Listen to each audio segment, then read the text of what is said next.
billions for schools and safer communities. News for Jack's anchor Tarek Miner spoke with people on both sides of this issue, along with our political analyst, and looks at how other states are distributing the money they make off marijuana. This year, marijuana is on the ballot. Florida has a clear choice. In a new commercial funded by Smart and Safe Florida, proponents of recreational marijuana are promising a benefit to the entire state, saying the money generated will help to improve Florida schools and local neighborhoods.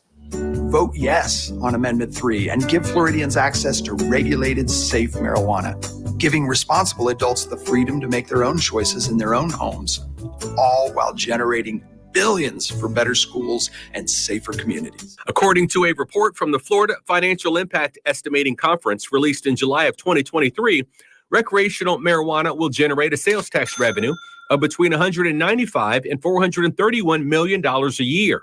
Those sales tax dollars would mostly go to the state, just like any other sales taxes.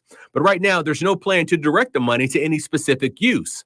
We asked voters if the promise of dedicating marijuana revenues to local schools will encourage them to vote yes or no. And the pros too. Negative. It's all negative. America needs to wake up. Yeah.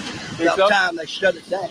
These two voters are 100% against Amendment 3, but for Joseph Lowe, who had a stroke earlier this year, he says medical marijuana, which Florida voters legalized in 2016, has helped him cope tremendously. Do you use marijuana? Yes, I do. How does it help you? It helps me with my anxiety.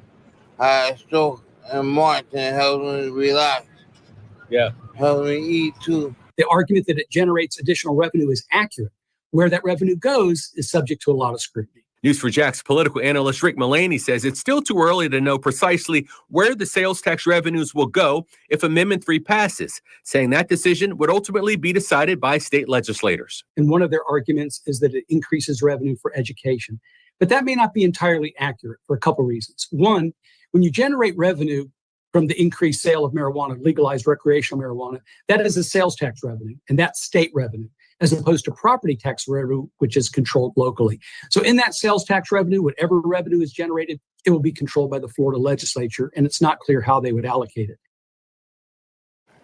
Some states that have legalized recreational marijuana created separate excise taxes on top of regular sales taxes with a specific use for those added tax dollars. In Arizona, for example, 34% of the precincts, they go to community college districts, 34% to public safety, including police and fire departments, 25% go to the Highway User Revenue Fund. Now, in Oregon, 40% of cannabis taxes go to state school fund, 20% go to mental health treatment or for alcohol and drug abuse prevention, early intervention, treatment.